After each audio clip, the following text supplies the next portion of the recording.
Hello guys, আমি এখন দীঘায় পৌঁছে গেছি। হচ্ছে নিউ দীঘার সি বিচ, যেখানে প্রচুর লোকজন আছে, স্নান করছে।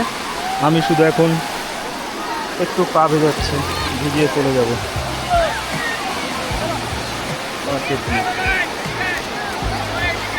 দাঁড়িয়ে আছি, কিন্তু আর এর বেশি যেতে পারছি না, কারণ গেলে পরে আমার সব ভিজে যাবে, আর ভিজে গেলে আমি বাড়ি পৌঁছাতে পারবো না। বসে আছে, খেলা করছে, সবই চলছে একবারে। দারুণ দারুণ হয়ে গেছে দীঘা ঘোরা আজকের মতো। সত্যি কথা বলতে রবিবারের দিন, আর ওই দিন দীঘাতে প্রচুর লোক ছিল। এমনিতেই নর্মালি দীঘাতে প্রতিদিন প্রচুর লোকজনই থাকে, আর ওই দিনটা ছিল রবিবার, যার জন্য দীঘাতে প্রচুর লোক ছিল। আর আমিও গেছিলাম ওই দিন আসানসোল হলদিয়া ট্রেনে, আসানসোল দীঘা ট্রেনে।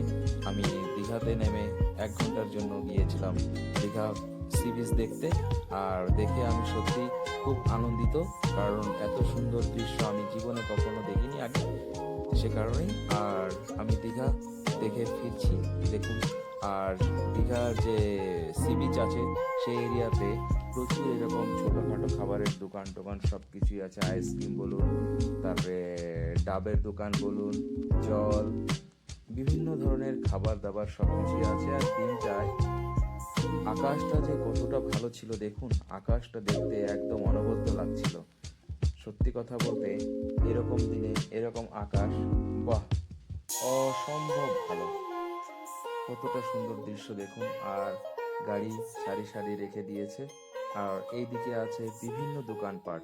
সামনে দেখুন কত ধরনের দোকানপাট দেখা যাচ্ছে। আর আকাশটা এখান থেকে একদম অনবদ্য দেখা যাচ্ছে, যেটা সচরাচর দেখাই যায় না। হয়তো এই এরিয়াতে দেখা যায় কারণ পাশে আছে সমুদ্র।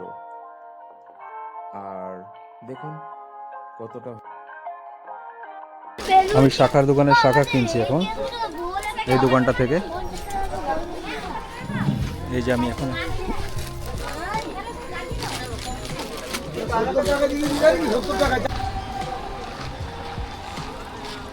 দীঘা রেলওয়ে স্টেশন পৌঁছে গেছি। আমি রেল পৌঁছে গেছি।